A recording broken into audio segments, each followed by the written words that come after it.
একজন মানুষ যদি দুনিয়াতে আগমন করে, তার সন্তান পৃথিবীতে যতদিন বেঁচে থাকে, তার নাম, তার সুনাম, তার খ্যাতি ততদিন পর্যন্ত তত বেশি থাকে।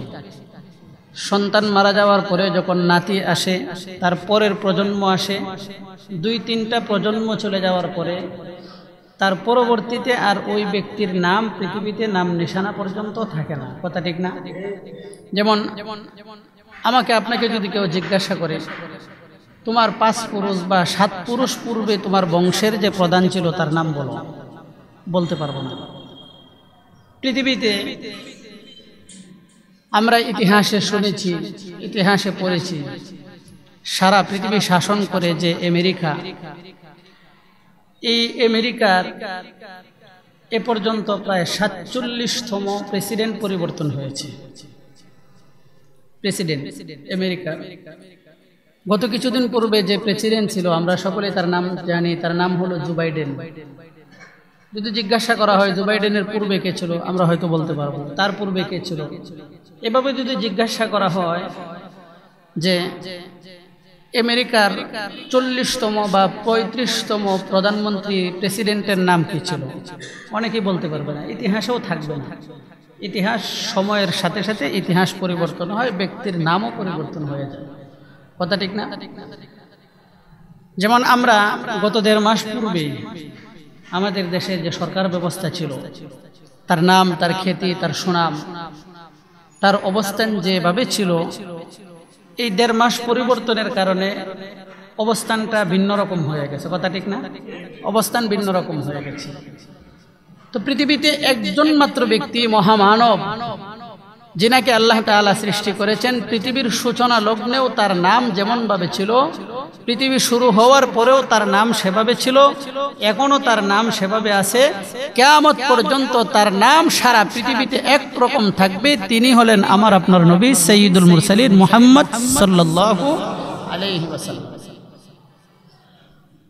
আজকে আপনি নবীজির নাম শোনার জন্য আমেরিকায় চলে যান, সেখানে যদি মসজিদ থাকে, মসজিদে অবশ্যই আজান হবে। কথা ঠিক না? মসজিদ থাকলে আজান হবে। আজানের ভিতরে মুয়াজ্জিন অবশ্যই বলতে হবে আশহাদু আন্না মুহাম্মাদুর রাসূলুল্লাহ। মুয়াজ্জিন অবশ্যই বলতে হবে। এই শব্দ বাতিল করে তার নামাজ, আজান হবে না। কথা ঠিক না? তেমনি ভাবে ইকামতের ভিতরে গেলে রাসূলের নাম আসবে। পৃথিবীতে যত জায়গা আছে, যত জায়গায় মসজিদ আছে তত জায়গায় আজান আছে, যত জায়গায় আজান আছে তত জায়গায় নামাজ আছে। পৃথিবীতে যত জায়গায় নামাজ আছে তত জায়গায় নবীজির নাম আল্লাহ তাআলা লিখে রেখেছেন। সুবহানাল্লাহ। বরকতের নবী, রহমতের নবী, নবীজি যখন পৃথিবীতে আগমন করে, নবীজির অলৌকিক ঘটনা আমরা শুনেছি। আরব নীতিমালা একটা নিয়ম ছিল, সন্তান যখন মায়ের পেট থেকে আগমন করে, সন্তান মায়ের পেট থেকে আগমন করার পরে ওই সন্তানটাকে দুধ খাওয়ানোর জন্য বা লালন পালনের জন্য শহরের মানুষগুলো তাকে পাঠিয়ে দিতেন গ্রাম অঞ্চলে। যে গ্রাম অঞ্চলে সন্তানরা যাওয়ার পরে সন্তান গ্রামের পরিবেশের সাথে বড় হইত, গ্রামের পরিবেশের সাথে তার শরীরটা কখনো রৌদ্রে পড়তো, কখনো বৃষ্টিতে ভিজত, বা কখনো গ্রামীণ পরিবেশের সাথে মিলে তার শরীরটা রোগ প্রতিরোধের ক্ষমতা অনেক বেশি বেড়ে যেত। আরবের মহিলারা সাধারণত আরবের পরিবারে যারা জন্মগ্রহণ করত, তদানীন্তন সময়ে ওই মহিলারা তাদের সন্তান লালন পালন করার জন্য তাদের সন্তানদেরকে এভাবে গ্রামের মাটিতে পাঠিয়ে দিতেন। আর ওই সময় আরবের জমিনের ভিতরে একটা গোত্র ছিল, যে গোত্রের নাম ছিল সবচেয়ে বড় গোত্র ছিল, যে গোত্রের নাম ছিল বনি সাদ গোত্র। এই সাদ গোত্রের ভিতর থেকে একজন, তাদের পরিবারের যে সমস্ত মহিলারা ছিল তারা সকলেই মিলে আরবের জমিন থেকে কিছুদিন পরে পরে আসতো, ছোট্ট ছোট্ট বালক সন্তানদেরকে নিয়ে যাইতো। ওই সন্তানদেরকে দুধ খাওয়াইতো, সন্তানদেরকে লালন পালন করত। তার বিনিময়ে তারা কিছু টাকা পাইত, কিছু টাকার বিনিময়ে এভাবে তারা সন্তানগুলোকে লালন পালন করত।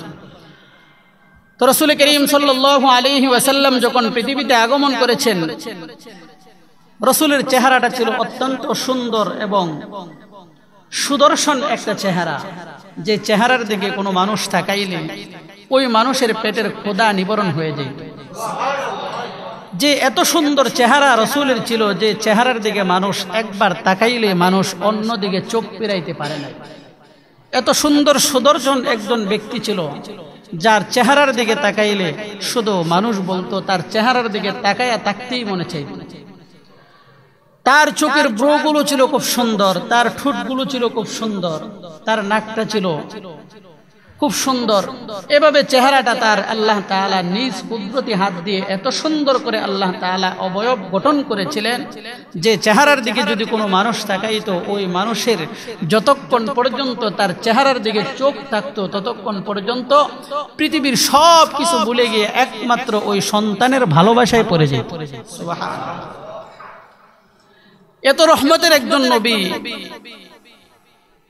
ওই সময় বনু সাদ গোত্রের ভিতর থেকে যে মানুষগুলো একটা কাফেলা ছুটতে শুরু করলো, যে তারা যাবে আরবের জমিন থেকে, মক্কার শহর থেকে তারা সন্তানগুলোকে নিয়ে আসবে। এই কাফেলার ভিতরে একজন মহিলা ছিল যার নাম হলো হালিমাতুস সাদিয়া। নবীজি সাল্লাল্লাহু আলাইহি ওয়াসাল্লাম যখন মায়ের পেট থেকে আগমন করে কিছুদিন তার মা আমেনার দুধ খাইলেন, তারপরে তার বাদী সুয়াইবার দুধ খাইলেন। এভাবে কিছুদিন পরে যখন তার সন্তানকে গ্রামে পাঠিয়ে দেওয়া হবে, বিশ্বনবীকে গ্রামে পাঠানো হবে, ওই সময় যখন গোত্রের একটা কাফেলা আরবের জমিনের উদ্দেশ্যে রওনা হয়ে গেলেন, তখন সময়ের ভিতরে হালিমার যে বাহনটা ছিল, যে উটনিটা ছিল, এই উটটা ছিল অতি শারীরিকভাবে দুর্বল। কেন? হালিমা ছিল একেবারে গরিব মানুষ, তার ঘরে খাবার ছিল না, তার পেটের ভিতরে ক্ষুধা। তার যে উট এভাবে নিয়ে, যাকে নিয়ে সোয়ারি হিসাবে দৌড়াতে শুরু করলো, তার পেটের ভিতরেও পরিপূর্ণ খাবার না থাকার কারণে সেও শারীরিকভাবে দুর্বল ছিল। হালিমাতুস সাদিয়া তার একটা সন্তানের নাম হলো আব্দুল্লাহ। এই সন্তান এবং তার স্বামী তিনজন মিলে যখন আরবের উদ্দেশ্যে রওনা হয়ে গেছে, কাফেলা একসাথে ছেড়েছে, কিন্তু কাফেলার ভিতর থেকে অন্যান্য যতগুলো কাফেলার সদস্য ছিল সবাই হালিমাতুস সাদিয়াকে পিছনে রেখে সবাই মক্কার জমিনে আগমন করেছে। আগমন করার পরে এবার মক্কার জমিনের ধনাঢ্য যে সন্তানগুলো আছে, ওই সন্তানগুলোকে একে একে ভাগ বন্টন করে সবাই নিয়ে গেছে। হালিমাতুস সাদিয়া অল্প সময় পরে যখন মক্কার জমিনে আগমন করলেন, এবার মক্কার জমিনে হালিমাতুস সাদিয়া আগমন করার পরে দেখে মক্কার ধনাঢ্য যে ব্যক্তিগুলো আছে তাদের সন্তানগুলোকে সবাই নিয়ে গেছে। এখন আর ধনাঢ্য কোনো ব্যক্তির সন্তান খুঁজে পাওয়া যাচ্ছে না। হালিমাতুস সাদিয়া বিশ্বনবী সরকার দু আলমের মায়ের কাছে গিয়ে যখন তার মা ডাক দিয়ে বলল, আমার একটা সন্তান আছে, আমি সন্তানটাকে দুধ খাওয়ানোর জন্য আমি গ্রামে দিতে চাই।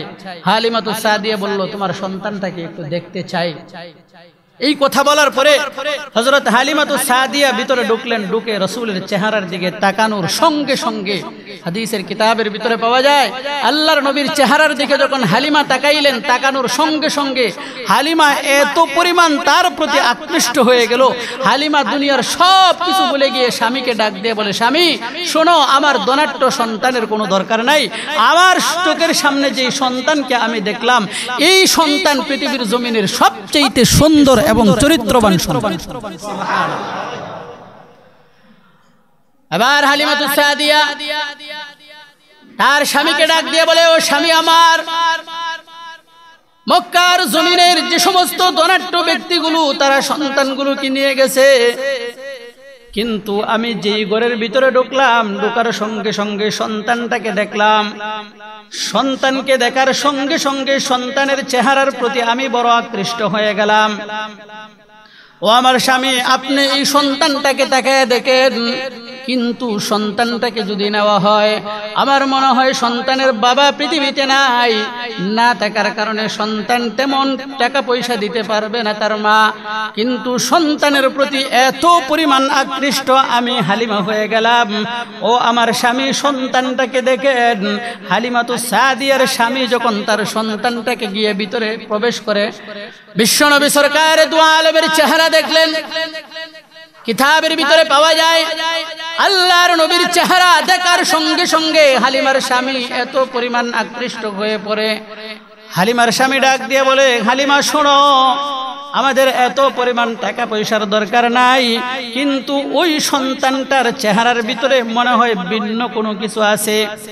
ও আমার স্ত্রী হালিমা শোনো, আর কোনো চিন্তা ভাবনা না করে চলো আমরা দুইজন মিলে এই সন্তানটাকেই আমরা নিয়ে যাই। এই সন্তানের উসিলায় হতে পারে আসমান এবং জমিনের মালিক আল্লাহ আমাদের সকল অভাব অনটন দূর করে দিয়ে আমাদের সংসারের ভিতরে আল্লাহর পক্ষ থেকে রহমত নাজিল করে দিতে পারে। এই চিন্তা চেতনা করে হালিমাতুস সাদিয়া এবং তার স্বামী দুইজন মিলে বিশ্বনবীর মার কাছে গিয়ে বলতেছে, আপনার সন্তানটা কেমন? আল্লাহর নবীর মা বলে, শোনো, আমার সন্তানটা এত পরিমাণ রহমতের একটা সন্তান, আমার মনে হয় যদি তুমি এই সন্তানটাকে নিয়ে যাও, তোমার অভাব অনটন যা কিছু আছে আসমান এবং জমিনের মালিক আল্লাহ এই সন্তানের উসিলায় তোমার সব অভাব অনটনগুলো দূর করে দিবে। সুবহানাল্লাহ। সন্তানটাকে যখন নিয়ে যাওয়া হলো, সন্তানটাকে নিয়ে যাবে, আল্লাহর নবী কি পরিমাণ ইনসাফপূর্ণ নবী ছিলেন। সন্তানটাকে যখন কোলের ভিতরে নিয়ে যায়, নিয়ে যাওয়ার পরে এবার সন্তানটাকে নিয়ে উটের উপরে উঠবে। সন্তানকে উটের উপরে ওঠার সময় আল্লাহর নবীকে নিয়ে যখন হালিমাতুস সাদিয়া তার স্বামী তার সন্তান মিলে যখন উটের ভিতরে উঠলো, ওঠার সঙ্গে সঙ্গে হালিমা বলে, আমি যখন উটের পিঠের উপর সোয়ার হলাম, আমি যখন উটের পিঠের উপরে পা রাখলাম, রাখার সঙ্গে সঙ্গে আমি তাকায় দেখি আমার যে দুর্বল উটটা ছিল, এই উটের ভিতরে আল্লাহর পক্ষ থেকে এত পরিমাণ শক্তি দিয়েছে। আসার সময় যে উটটা ছিল অতি দ্রুতগামীর উট, যাওয়ার সময় আল্লাহ তাআলা এই উটের ভিতরে এত শক্তি দিয়েছে, আর এই উটটা সবার আগে আগে দৌড়াইতে শুরু করেছে। সুবহানাল্লাহ। উট এবার দৌড়াইতে শুরু করে, আল্লাহর নবী উটের উপর সুয়ার হয়ে গেলেন। নবীজি সরকার দু আলম যখন তার পিঠের ভিতরে পা রাখলেন, উঠে বসলেন। উঠে বসার সঙ্গে সঙ্গে তার শরীরের ভিতরে কোষ্ঠকাঠিন্য চলে আসে, তার শরীরটা শক্তি সংস্কার হয়ে যায়, এত পরিমাণ শক্তি তার শরীরের ভিতরে হয়ে যায়। আল্লাহর নবী বলেন, হালিমাতুস সাদিয়া বলেন, যেই সময় আমি উটটা নিয়ে যাইতে শুরু করলাম, আমার কাফেলার সমস্ত লোকগুলো সন্তানগুলোকে নিয়ে আরবের জমিন থেকে সর্বপ্রথম প্রবেশ করেছে, আর আমি হালিমাতুস সাদিয়া সবার শেষে বাহির হয়েছি। এবার বাহির হওয়ার পরেও আমি যখন আমার গোত্রের ভিতরে সবার আগে আইসা উপস্থিত হয়ে গেলাম, উপস্থিত হওয়ার সঙ্গে সঙ্গে আমার কাফেলার সদস্যগুলো ডাক দিয়ে বলে, হালিমা, তুমি যাওয়ার সময় যেই উটটা নিয়ে তুমি অতিক্রম করেছিলে, আমার মনে হয় এই উট এখন আর তোমার সঙ্গে নাই, তুমি মনে হয় উট পরিবর্তন করে চলে এসেছ। না হয় যাওয়ার সময় তোমার যে দুর্বল উট ছিল, আসার সময় তোমার উটের ভিতরে এত পরিমাণ শক্তি সংস্কার কে করে দিয়েছেন, মনে হয় তুমি উটটাকে পরিবর্তন করে চলে এসেছ। হালিমাতুস সাদিয়া রাদিয়াল্লাহু তাআলা আনহু ডাক দিয়ে বলে, ও আমার কাফেলার সদস্যগুলো শোনো, শুধু আমি আসার সময় আমার উটকে পরিবর্তন করেছি তা নয়, বরং আমি যখন ওই সন্তানটাকে আমার কোলের ভিতরে নিয়েছি, ওই সন্তানের বরকতে, ওই সন্তানের রহমতের উসিলায় আল্লাহর কুদরতিভাবে আমার উটের ভিতরে আল্লাহ শক্তি সংস্কার করে দিয়েছে। আল্লাহ তাআলা শক্তি সংস্কার করে দিয়েছেন। এবার হাদিসের কিতাবের ভিতরে পাওয়া যায়, আল্লাহর নবীকে যখন নিয়ে হালিমাতুস সাদিয়া তার ঘরের ভিতরে প্রবেশ করলেন, যাওয়ার সময় হালিমাতুস সাদিয়া দেখলেন তার বকরিগুলোর উলানের ভিতরে দুধ নাই, শুকায়া উপরের দিকে উঠে গেছে। শুধু তাই নয়, হালিমাতুস সাদিয়া বলে, আমি যখন এই সন্তানটাকে আমার কোলের ভিতরে নিলাম, আমার ঘরের ভিতরে প্রবেশ করলাম, আমার ঘরের ভিতরে প্রবেশ করে সর্বপ্রথম আমার সন্তান আব্দুল্লাহকে যখন দুধ খাওয়ানোর জন্য আমি কোলের ভিতরে নিলাম, নিয়ে আমার স্তনের সাথে মুখটাকে লাগাইলাম, হালিমাতুস সাদিয়া বলে, আমার যে স্তনের ভিতরে আমার একটা সন্তান খাওয়ার মতো স্তনের ভিতরে দুধ ছিল না, এই সন্তান ঘরের ভিতরে আগমন করার সঙ্গে সঙ্গে আল্লাহর কুদরতিভাবে আমার স্তনের ভিতরে এত পরিমাণ দুধ দিয়েছে যে আমার সন্তান আব্দুল্লাহ পেট ভর্তি করে দুধ খাওয়ার পরেও আমার স্তনের ভিতরে দুধ রয়েই গেছে। সুবহানাল্লাহ। এত পরিমাণ দুধ আল্লাহর রহমতের ভিতরে আল্লাহ তাআলা এই নবীজির উসিলায় তার ভিতরে দিয়ে দিলেন। শুধু তাই নয়, হাদিসের কিতাবের ভিতরে হালিমাতু সাদিয়া বলেন, আমার যে উলানের বকরিগুলোর উলানের ভিতরে, তার উলানের ভিতরে কোনো দুধ ছিল না। আমার বকরিগুলোর উলানের ভিতরে যখন হাত দিতাম, হাত দেওয়ার সঙ্গে সঙ্গে দেখতাম উপরের দিকে উঠে রয়েছে। কিন্তু ওই সন্তান যখন ঘরের ভিতরে আগমন করেছে, আগমন করার পরে আমার সমস্ত বকরির পালগুলোর উলানের দিকে তাকায় দেখি সমস্ত বকরির পালের উলানগুলো দুধ দিয়ে আল্লাহ তাআলা ভরপুর করে দিয়েছে। সেই নবী, রহমতের নবী, দু জাহানের বাদশা নবী, আল্লাহর পক্ষ থেকে প্রেরিত রসুল, যেই রসুল যখন হালিমাতু সাদিয়ার ঘরে আগমন করে, আল্লাহর নবী কি পরিমাণ ইনসাফপূর্ণ নবী ছিলেন। নবী যখন তাকায় দেখলেন তার একটা দুধ ভাই আছে, আর তাকে দুধ খাওয়ানোর জন্য আরবের জমিন থেকে হালিমা নিয়ে এসেছে। হাদিসের কিতাবের ভিতরে মুহাদ্দিসিনে ইকরাম ঘটনা বর্ণনা করেন যে হালিমাতু সাদিয়ার সন্তানটা যেই দুধের ভিতরে মুখ লাগায়া দুধ পান করতেন, আল্লাহর নবী 2.5 বছর, 3 বছর, 4 বছর পর্যন্ত যে সময়টুকু এই হালিমাতু সাদিয়ার ঘরের ভিতরে অতিক্রম করেছে, কিতাবের ভিতরে পাওয়া যায় আল্লাহর নবী 1 মিনিটের জন্য আব্দুল্লাহ যে স্তনের ভিতরে মুখ লাগায় দুধ পান করতেন, আল্লাহর নবী ইনসাফ প্রতিষ্ঠা করার জন্য তার দুধ ভাইয়ের ওই দুধের ভিতরে কোনোদিন মুখ লাগায় দুধ পান করেন। সুবহানাল্লাহ। আল্লাহর নবীকে যেই দুধের ভিতরে হালিমাতু সাদিয়া যেই দুধ আল্লাহর নবীকে প্রথম দিন দুধের স্তন খাওয়াইয়েছিলেন, যতদিন পর্যন্ত হালিমার ঘরের ভিতরে ছিলেন ততদিন পর্যন্ত একটা দুধ সে খাবার খেয়েছে। দ্বিতীয়বার হালিমাতু সাদিয়া বলে, আমি কখনো কখনো চেষ্টা করে এই মুহাম্মদ সাল্লাল্লাহু আলাইহি ওয়াসাল্লামকে কখনো চেষ্টা করে আব্দুল্লাহ যেই দুধটা খাইতো এই দুধ খাওয়ানোর জন্য আমি এদিক সেদিক করতাম, কিন্তু কোনোদিন আমি হালিমা আমার দুধের স্তনটাকে তার মুখের ভিতরে ঢুকাইতে পারি। সুবহানাল্লাহ। এত পরিমাণ রহমতের নবী, কি পরিমাণ বরকত হালিমাতু সাদিয়া পেয়েছিলেন। হালিমাতু সাদিয়া বলে, ওই সময় আরবের ভিতরে মরুভূমির ভিতরে আমার উটগুলো, আমার ছাগলগুলো, আমার বকরিগুলো যখন আমার রাখালগুলো নিয়ে যাওয়ার সময় তাকায় দেখতো জমিনের ভিতরে কোনো ঘাস নাই, তাকায় দেখতো ওই পাহাড়ের মরুভূমির ভিতরে কোনো ঘাসের কোনো পণ্যও পাওয়া যাচ্ছে না খুঁজে। কিন্তু হালিমাতু সাদিয়ার যে উটগুলো ছিল, বকরিগুলো ছিল, দুম্বাগুলো ছিল, এগুলো যেদিক দিয়ে হাইটা হাইটা যাইতো, যাওয়ার সময় তারা একবারের জন্য উপরের দিকে মাথা ওঠাই নাই, বরং খাইতে খাইতেই সামনের দিকে অগ্রসর। সুবহানাল্লাহ। বিকালবেলা যখন হালিমাতু সাদিয়ার রাখাল তার বকরিগুলো নিয়ে বাড়ির দিকে আসে, আর অন্যান্য রাখালগুলো যখন তাদের বকরিগুলো নিয়ে বাড়ির দিকে আসে, মুহাদ্দিসিনে ইকরাম বলেন ওই সময় অন্যান্য বকরির রাখালগুলো ডাক দিয়ে তাদের রাখালগুলোকে বলতো, আমাদের বকরিগুলোর পেট শুকনা, পেটের ভিতরে খাবার নাই, সারাদিন হালিমাতু সাদিয়ার বকরিগুলো মরুভূমির ভিতরে ছিল, তোদের বকরিগুলো মরুভূমির ভিতরে ছিল, কিন্তু হালিমার বকরিগুলো কোথায় খাওয়াইলো? তাদের পেট ভর্তি করে হৃষ্ট পুষ্ট হয়ে আবার বাড়িতে ফিরে আসে সন্ধ্যা সময়। কিন্তু আমার ছাগলগুলো তোরা কোথায় খাওয়াইলে যে আমার ছাগলগুলো পেট শুকনা করে বাড়ির দিকে বিকালবেলা ফিরে আসে? আর রাখালগুলো বলে, আমরাও তো হালিমাতু সাদিয়া যে দিক দিয়ে তার বকরিগুলো নিয়ে যায় রাখালগুলো, আমরাও চেষ্টা করি সেদিক দিয়ে নিয়ে যাওয়ার জন্য, কিন্তু আমরা তাকায় দেখি আমাদের বকরিগুলো যখন হেঁটে যায় তখন জমিনের ভিতরে কোনো ঘাস দেখা যায় না, আর হালিমাতু সাদিয়ার বকরিগুলো যখন হাঁটে হেঁটে সামনের দিকে যায় আমরা তাকায় দেখি হালিমাতু সাদিয়ার বকরির সামনে ঘাসের কোনো অভাব থাকে না। সুবহানাল্লাহ।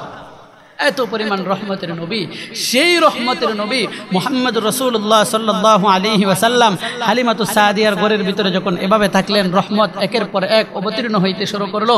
বিশ্বনবী সরকার দু আলমের বয়স যখন 4 বছর হয়ে গেল, আল্লাহর নবী এবার বকরি চরানোর জন্য তার দুধ ভাইয়ের সঙ্গে সঙ্গে যখন বাড়ি থেকে বের হয়ে চলে যায়, আল্লাহর নবীর দুধ মা হালিমাতু সাদিয়া বলে, ওই সময় আমি যখন আমার সন্তানটাকে বকরিগুলো চরানোর জন্য কখনো কখনো আমার সন্তান আব্দুল্লাহকে মাঠে বিচরণ করার জন্য পাঠাইতাম, ওই সময় মুহাম্মদ সাল্লাল্লাহু আলাইহি ওয়াসাল্লাম ডাক দিয়ে বলতো, ও আমার দুধ মা শোনো, আমিও তোমার ঘরের দুধ খাই, তোমার সন্তান আব্দুল্লাহও তোমার ঘরের দুধ খায়, কিন্তু তোমার সন্তান জমিনে বকরি ছড়াবে, আমি বসে বসে খাবো, তা ইনসাফপূর্ণ হতে পারে না।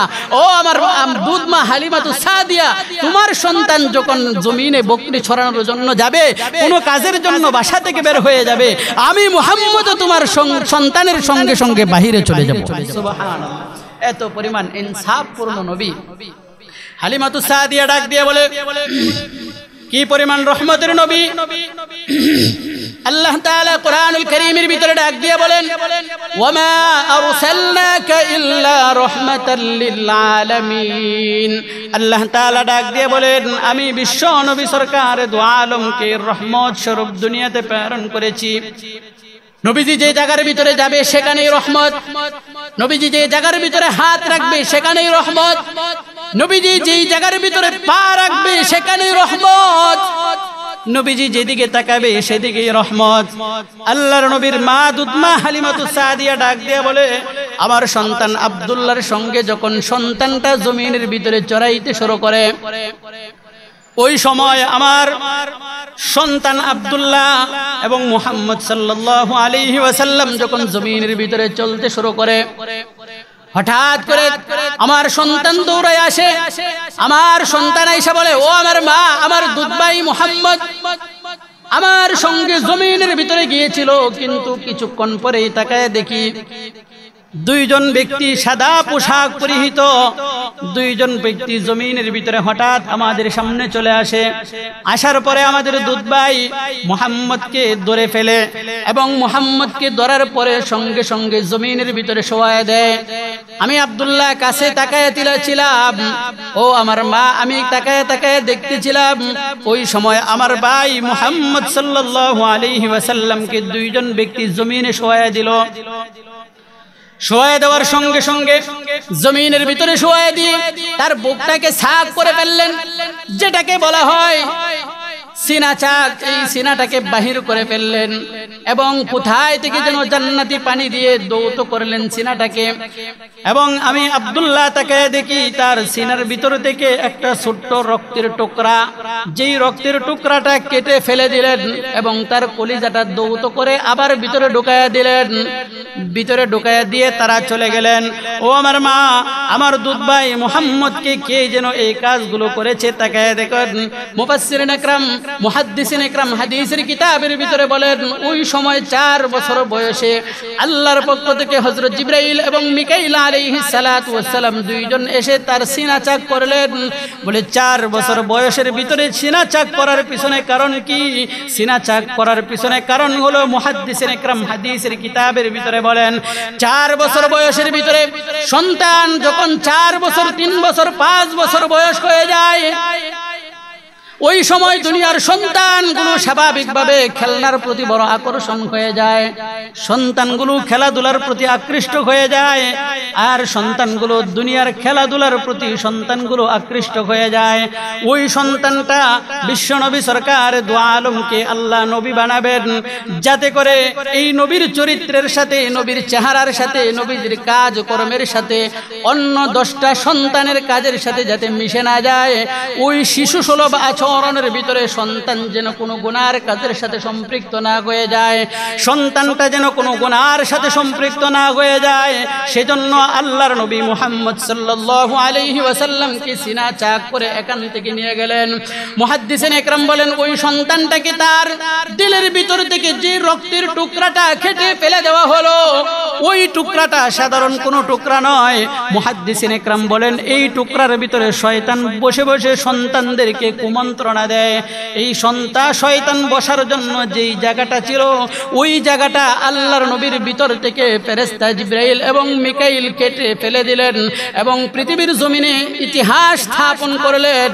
বিশ্বনবী সরকার দু আলম 4 বছর বয়সের ভিতরেও সাধারণ কোনো সন্তানের মতো সন্তান ছিল না, বরং তার চরিত্রটা ছিল ভিন্ন রকম, তার চেহারাটা ছিল ভিন্ন রকম, তার চলাফেরা আচার ব্যবহার সব কিছুই ছিল ভিন্ন রকম। আর এই সব কিছু করাইছেন একমাত্র আসমান এবং জমিনের মালিক তিনি কে? আল্লাহ তাআলা সেই কাজটাকে করাইছেন কেন? যাতে করে নবীজি শিশু সুলভ আচরণের ভিতরে কোনো অন্যায় না করে। ও ভাই, সন্তান যখন 4 বছরের থাকে, সন্তান যখন 5 বছরের থাকে, স্বাভাবিকভাবে ওই সন্তানগুলো গান বাজনার প্রতি বেশি আকৃষ্ট থাকে, কথা ঠিক না? আপনার সন্তানগুলো যখন 3, 4 বছর, 5 বছর বয়স হয়, ওই সন্তানগুলোর সামনে মোবাইল দেখাইলে, কোনো বাজনা দিলে সন্তানগুলো খুশি হয় না বেজার হয়? খুশি হয়, সন্তানগুলো খুশি হয়। কেন? তাদের দিলের ভিতরে এটাই সবচেয়ে সুন্দর চাওয়া ওই সময়। কেন? সন্তানগুলো তো তখন তখন গুনাহ বুঝে না, সন্তানগুলোর তখন গুনাহ নাই, তার সামনে যেটাই দেওয়া হয় কোনো বাজনা বুজনা দিলে এগুলো তার কাছে ভালো লাগে। তো এই ভালো লাগাটা কোনো গান বাজনা যেন তার সন্তানের ভিতরে ভালো না লাগে। বিশ্বনবী সরকার দু আলম 40 বছর পরে নবী হবেন এটা দুনিয়ার কেউ না জানলেও একমাত্র জানতেন তিনি কে?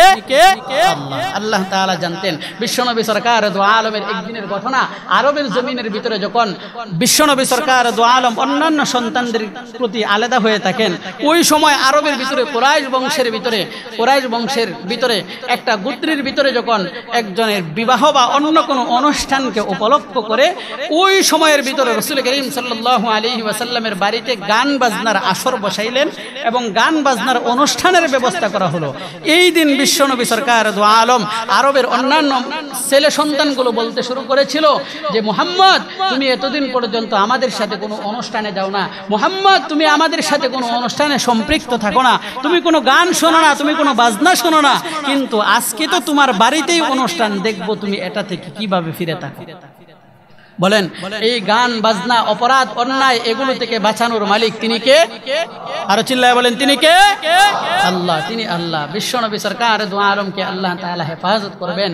ওই সময়ের ভিতরে হাদিসের কিতাবের ভিতরে বর্ণনায় পাওয়া যায় আল্লাহর নবী সরকার দু আলমকে আল্লাহ তাআলা ওই দিন তার চোখের ভিতরে এত পরিমাণ ঘুম আল্লাহ তাআলা দিয়েছেন, সূর্য অস্তে যাওয়ার সঙ্গে সঙ্গে এত পরিমাণ ঘুম তার চোখের ভিতরে আল্লাহ তাআলা দিয়েছেন, সারা রাত্রটা এক ঘুমের ভিতরে পার করে দিলেন। সকালবেলায় জিজ্ঞাসা করা হলো মুহাম্মদ তুমি কি জানো তোমার বাড়িতে কি হয়েছিল? মুহাম্মদ সাল্লাল্লাহু আলাইহি ওয়াসাল্লাম ডাক দিয়ে বলে আমার বাড়িতে কোথায় কি হয়েছে, আমি কোথায় রাত্রিবেলায় ঘুমের ভিতরে ছিলাম, আমি কোনো কিছুই বলতে পারি না। এই সব কিছু থেকে হেফাজত করেছেন তিনি কে? সব কিছু থেকে আল্লাহ তাআলা হেফাজত করেছেন। প্রিয় ভাই, সেই রহমতের নবী বিশ্বনবী সরকার দু আলম সম্পর্কে আল্লাহ তাআলা কোরআনুল কারীমের ভিতরে বলেন কুল ইন কুনতুম তুহিব্বুনাল্লাহ ফাত্তাবিউনি ইউহিব্বুকুমুল্লাহ। আল্লাহ তাআলা বলেন কুল, হে নবী আপনি বলে দেন ইন কুনতুম তুহিব্বুনাল্লাহ, কোন ব্যক্তি যদি আমি আল্লাহকে মহব্বত করতে চায়, আমি আল্লাহকে ভালোবাসতে চাই, তাহলে ফাত্তাবিউনি, সে যেন আপনি নবীকে মহব্বত করে। বলেন সুবহানাল্লাহ। মহব্বত করার কথা আল্লাহ তাআলা বলেন আমি আল্লাহকে যদি কেউ মহব্বত করতে চায়, আমি আল্লাহর প্রতি যদি কেউ ভালোবাসা রাখতে চায়, সে যেন আপনি ইন কুনতুম তুহিব্বুনাল্লাহ ফাত্তাবিউনি, সে যেন আপনি নবীকে মহব্বত করে। ফাত্তাবিউনি কুল ইন কুনতুম তুহিব্বুনাল্লাহ ফাত্তাবিউনি ইউহিব্বুকুমুল্লাহ। আল্লাহ তাআলা বলেন যে ব্যক্তি আপনি নবীকে মহব্বত করলো, সে যেন স্বয়ং আমি আল্লাহকেই মহব্বত করলো। সুবহানাল্লাহ। আল্লাহর নবী হাদিসের কিতাবের ভিতরে বলেন লা ইউমিনু আহাদুকুম হাত্তা আকুনা আহাব্বা ইলাইহি মিন ওয়ালিদিহি ওয়া ওয়ালাদিহি ওয়ান নাসি আজমাইন। আল্লাহর নবী বলেন ওই সমস্ত মুমিন পরিপূর্ণ মুমিন হতে পারবে না যারা তাদের সন্তান, তাদের পিতা, তাদের ব্যবসা, তাদের বাণিজ্য, তাদের আত্মীয় স্বজন, এমনকি তার সন্তান, এমনকি তার জীবনের চাইতেও বেশি মহব্বত রাসূলকে না করবে, ততক্ষণ পর্যন্ত সে পরিপূর্ণ মুমিন হতে পারবে না। একজন মানুষ নামাজ পড়ে, একজন মানুষ রোজা রাখে, একজন মানুষ হজ করে, তার ইসলামের যতগুলো স্তম্ভ আছে এই সব কিছুর সাথে তার সম্পৃক্ততা আছে। যাকাতের সময় যাকাত দিচ্ছে, নামাজের সময় নামাজ আদায় করছে, হজের সময় হলে হজ ফরজ থাকলে সে হজ পালন করছে, রমজান আসার পরে রমজানের রোজাগুলো রাখছে, মসজিদে এসে পাঁচ ওয়াক্ত নামাজগুলো আদায় করছে। কিন্তু রাসূলের উপর তার মহব্বত চুল পরিমাণ কম থাকার কারণে আল্লাহর নবী বলেন লা ইউমিনু, সে পরিপূর্ণ মুমিন হতে পারবে না যতক্ষণ পর্যন্ত সে আমি রাসূলকে তার জীবনের চাইতে ভালো না বাসবে, ততক্ষণ পর্যন্ত সে পরিপূর্ণ মুমিন হতে পারবে না। সুবহানাল্লাহ। ঘোষণাকার বিশ্বনবী বলেন আমি রাসূলকে তোমার জীবনের চাইতে বেশি ভালোবাসতে হবে। প্রিয় হাজিরিন, এই ভালোবাসার ক্ষেত্র আবার আমাদের দেশের ভিতরে আছে। আল্লাহর নবী বলেন উম্মত আমাকে মহব্বত করো। কিভাবে মহব্বত করবে? রবিউল আউয়াল মাস আসার পরে বান্দা তুমি আশিক রাসূল হয়ে দেওয়ালের ভিতরে সাইনবোর্ড ব্যবহার করবে বিশ্ব আশিক রাসূল। বিশ্ব আশিক রাসূল দেওয়ালের ভিতরে সাইনবোর্ড ব্যবহার করে সৌজন্য তোমার নাম ব্যবহার করবে বা সৌজন্য কোনো বিষয়বস্তু ব্যবহার করবে, আর দেওয়ালের ভিতরে সাইনবোর্ড ব্যবহার করে করে রবিউল আউয়াল মাস আসার পরে খিচুড়ি পাকিয়ে খিচুড়ি মানুষের মাঝে বন্টন করে বা খাবার বন্টন করে তুমি আশিক রাসূল দাবি করবে। আল্লাহর নবী বলেন তুমি আশিক রাসূল নয়, বরং তুমি আশিকে শয়তান। কথা ঠিক না? আশিক রাসূল দাবি করলে আশিক রাসূল হওয়ার পিছনে কারণ হলো আশিক রাসূল তারই বলা হয় যার চেহারার দিকে তাকাইলে, যার চরিত্রের দিকে তাকাইলে, যার সিরতের দিকে তাকাইলে, যার সুরতের দিকে তাকাইলে উভয়টা রাসূলের সিরতের সাথে রাসূলের চেহারার সাথে মিল থাকবে, তাকেই পরিপূর্ণ আশিক রাসূল বলা হয়। কথা ঠিক না?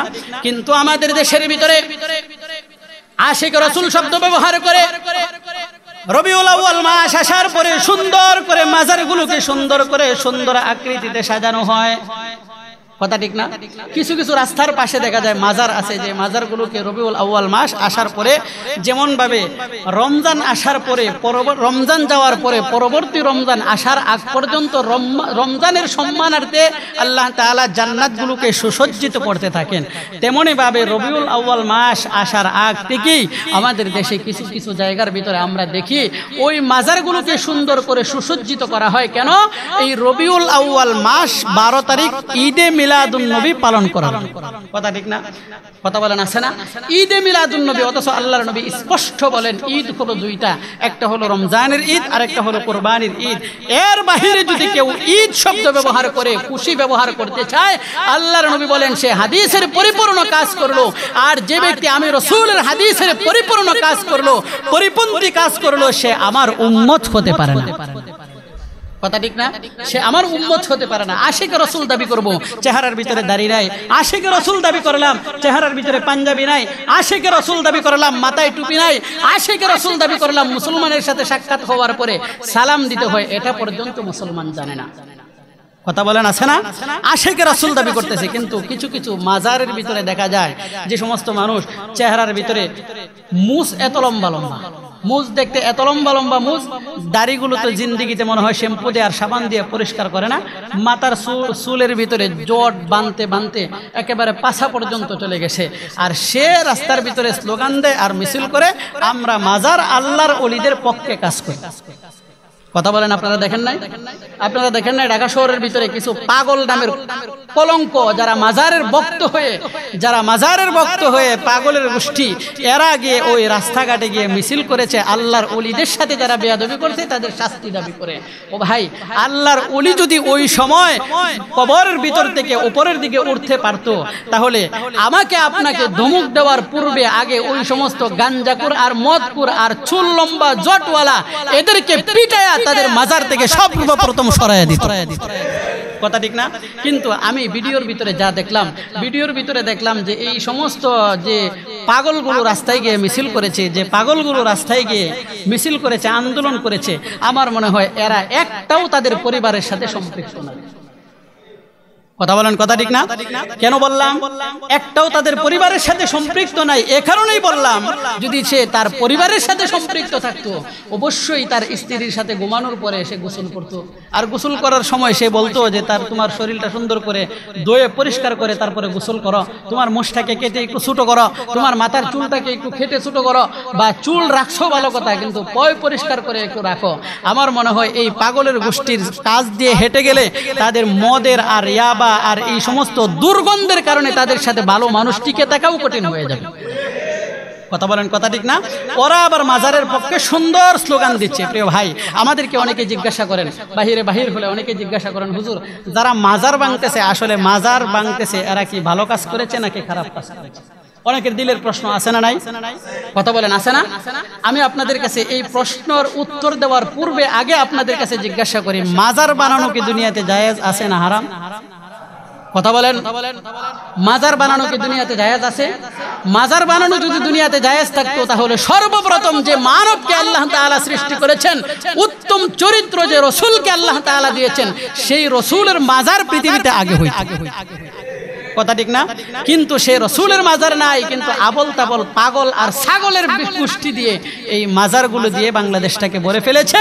আর তাদের পক্ষে কিছু নাস্তিক আর কিছু মুরতাদ আর বেঈমানের বাচ্চাগুলো আমাদের এই শান্ত পরিবেশটাকে নষ্ট করার জন্য তারা রাস্তায় নেমে মিছিল করে আজকে এই শান্ত দেশটাকে অশান্ত করার চেষ্টা তারা করছে। প্রিয় হাজরিন, মাজার ভাঙছে, যারা মাজারের উপর গিয়ে সেজদা দিচ্ছে, ওই সমস্ত মাজারগুলো, যারা মাজারের উপর গিয়ে অনিসলামিক কাজগুলো করছে, শিরিক করছে, বেদাত করছে, এদের মাজার ভাঙছে। কিন্তু সত্যিকার অর্থে শাহজালাল ইয়ামানী রহমতুল্লাহ আলাই, তার মাজারে আমরা গিয়েছি, তার কবরের কাছে আমরা গিয়েছি, গিয়ে দেখেছি এই শাহজালাল ইয়ামানী রহমতুল্লাহ আলাই, শাহপরান ইয়ামানী রহমতুল্লাহ আলাই, যারা এদেশে ইসলাম জিন্দা করেছেন, ইসলামকে প্রতিষ্ঠিত করেছেন, এই শাহজালাল ইয়ামানী রহমতুল্লাহ আলাইর মাজারের পাশে এত বড় এক দাওরা হাদিস ইফতা পর্যন্ত মাদ্রাসা স্থাপন করেছে, যেই মাদ্রাসাগুলো হাজার হাজার ছাত্রগুলো এখানে পড়ে আলেম হচ্ছে, কোরআন শিখছে, হাদিস শিখছে। আর এরা শাহজালালের মাজার ভাঙবে কেন? বরং ওরা শাহজালালের মাজারের থেকে আল্লাহর ওলির সোহবত পেয়ে এরা কোরআন হাদিস শিখে বন্ড যতগুলো মাজার আছে, মাজার পূজারী আছে, এদেরকে ধ্বংস করার জন্য এরা রাস্তায় নেমেছে। কথা ঠিক না? কিন্তু এরা সত্যিকার অর্থে আল্লাহর ওলি যারা, তাদের সাথে বেয়াদবি করছে না। যারা মুরুগের নামে মাজার করছে, যারা আবল তাবল নাম দিয়ে মাজার করছে, এই সমস্ত মাজার ভেঙে দিয়ে আমাদের দেশের ভিতরে শিরিক মুক্ত এবং বেদাত মুক্ত দেশ স্থাপন করার চেষ্টা তারা করছে। কথা ঠিক না? প্রিয় হাজরিন, রাসূল করিম সাল্লাল্লাহু আলাইহি ওয়াসাল্লাম বলেন, পৃথিবীতে যদি কাউকে সেজদা করার বিধান দুনিয়াতে থাকতো, তাহলে আমি রাসূল আল্লাহর পক্ষ থেকে সেজদা দেওয়ার জন্য বিধান থাকতো স্বামীর পায়ের ভিতরে যেন স্ত্রীরা সেজদা দেয়। কিন্তু যেহেতু সে জায়গার ভিতরে নিষেধ করেছেন, আর রসুলের চাইতে উত্তম আদর্শ, রসুলের চাইতে উত্তম চরিত্রের ব্যক্তি পৃথিবীতে আর কেউ ছিল না, এবং কিয়ামত পর্যন্ত কেউ আগমন করবে না। পৃথিবীতে এমন কোনো ইতিহাসের ভিতরে, এমন কোনো একটা জায়গার ভিতরে পাওয়া যায় না যে অমুক একজন সাহাবী রসুলের প্রতি ভালোবাসা দেখায় তার পায়ে সেজদায় পড়েছে। আছে? কথা বলেন, আপনারা শুনছেন? কিন্তু রসুলের প্রতি কি পরিমাণ, এটা বলতে পারেন হুজুর তাহলে পিসাবের মুরিদের চাইতে রসুলের প্রতি সাহাবীদের ভালোবাসা মনে হয় কম ছিল? নাউজুবিল্লাহ।